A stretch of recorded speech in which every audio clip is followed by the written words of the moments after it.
دیکھیے جب آپ کسی چیز کو جناب والا اسٹیٹس کا مقام دے دیتے ہیں نا اوکے تو خوف اس میں آ جاتا ہے. ٹھیک ہے. آپ نے انگریزی کہیں غلط نہ بول دوں کا جو خوف ہے بھی غلط بول دو کہ تمہاری تھوڑی ہے. اوکے. دیکھیں ہم اپنی اردو میں بے پناہ غلطیاں کرتے ہیں. اپنی پنجابی سندھی سرائکی جو بھی ہم زبانیں بولتے ہیں بلوچی براہوی جو بھی ہماری مادری زبانیں اس میں بھی بہت زیادہ غلطیاں کرتے ہیں. وہاں ہم کیوں نہیں گھبراتے؟ چونکہ ہم نے ان کو وہ سٹیٹس ہی نہیں دیا ہوا. بالکل ٹھیک. اس کو ہم نے بڑا سٹیٹس بنا رکھا ہے. زبان تو ابلاغ کا ذریعہ ہے. بالکل ٹھیک. وہ سٹیٹس تھوڑی ہوتی ہے. رائٹ. ہاں درست لب و لہجہ ہونا چاہیے, درست لفظ بولنا چاہیے, درست جملہ بولنا چاہیے, لیکن اس کا خوف نہیں ہونا چاہیے. تو انگریزی کو چونکہ سٹیٹس بنا دیا گیا اس کی وجہ سے ہوتا ہے. دوسری اس کی وجہ جو میں سمجھتا ہوں کہ درست بولنے کی کوشش کرنے والے کانشیس ہو جاتے ہیں. اوکے. کانشیس گاڑی چلا رہا ہو گاڑی مار دیتا ہے. ٹھیک ہے. کانشیس بات کر رہا ہو جملہ غلط بول دیتا ہے جب آپ کانشیس ہو بالکل جاتے ہیں, ٹھیک. جو کہ آپ نے اپنے آپ کو عزت تکریم آپ نے اس کے ساتھ جوڑ رکھی ہے. پھر کچھ لوگ کہتے ہیں کہ صاحب ہمارے ہاں جو زبان ہے وہ ہم بولنا چاہتے ہیں لیکن ہم بول نہیں پاتے, تو اس کی وجہ کیا ہے؟ تو اس کی بنیادی وجہ میں آپ سے عرض کروں کہ جس زبان کو آپ نے لکھا اور پڑھا ہو, اور پڑھا بھی اس لیے کہ سمجھ نہیں آتی, بالکل ٹھیک. لکھا بھی اس لیے کہ سمجھ نہیں آتی, اوکے. دونوں میں سمجھ تو نہیں آ رہی نا سر. ٹھیک ہے. چونکہ جب آپ کو سمجھ آ رہی ہے تو اس لیے تو ہوتا ہے وہ بھول جاتی ہے تو کہتے ہیں ایک لفظ دس نہیں اور پھر وہ لکھنا ہے چونکہ یاد کر کے بیٹھے ہوئے یاد کیا ہوا. یاد کیا ہوا. اب استعمال سر, جب تک کوئی چیز استعمال نہیں ہوتی آپ اس میں مہارت نہیں حاصل کر سکتے.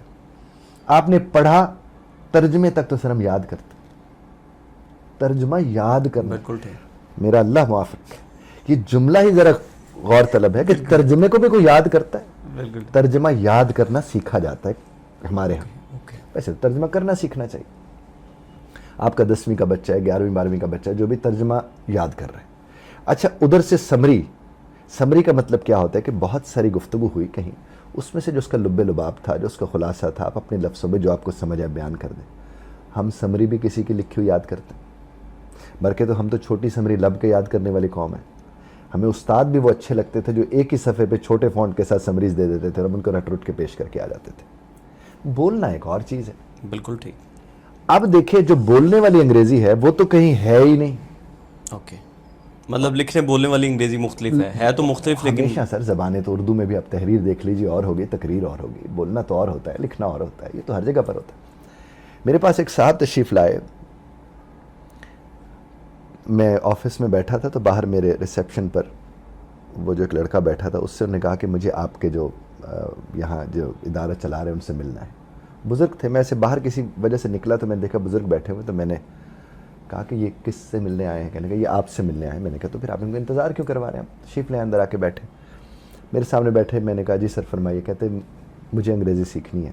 میں نے کہا جی سر بالکل سکھا دیں گے, ہم انگریزی زبان ہی سکھاتے ہیں. تو اگلا جملہ بولتے بیٹا آپ کو پتہ ہے میں کون ہوں؟ میں نے کہا سر مجھے نہیں پتا آپ کون ہیں. انہوں نے اپنا نام لیا تو میں تو کرسی چھوڑ کے کھڑا ہو گیا. اچھا. میں کہوں سر آپ مذاق اڑانے آئے, آپ یہ آپ کس طرح, آپ کیسے کہہ سکتے کہ ہم آپ کو انگریزی سکھائیں؟ تو کہنے لگے بیٹا میں تمہیں یہی بات بتانے آیا ہوں. اچھا. میں نے کہا فرمائیے. وہ جو صاحب آئے تھے ان کی ایم اے انگلش میں کتابیں پڑھ کے ہم نے ایم اے کیا. اوکے. وہ بہت بڑے نام والے. بالکل ٹھیک. تو مجھے کہنے لگے کہ میں آپ کو یہی بتانے آیا ہوں کہ میں 6 گھنٹے انگریزی میں لیکچر دے سکتا ہوں, 5 منٹ انگریزی میں بات نہیں کر سکتا. اوکے. اور پھر انہوں نے مجھے کہا اور یہ میں تمہیں بتا اس لیے ویسے میں بھی نہیں کر سکتا.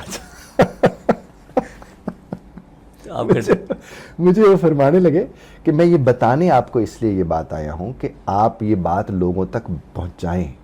یہ میں اجازت بھی آپ کو دے رہا ہوں کہ آپ لوگوں کو یہ بتائیں کہ بولنے والی زبان میں اور باقی زبانوں میں فرق ہوتا ہے, لکھنے والی میں, پڑھنے والی میں. اور ہمیشہ سے یہ فرق رہا ہے, کتابی اردو کتابی انگریزی بولا جاتا ہے.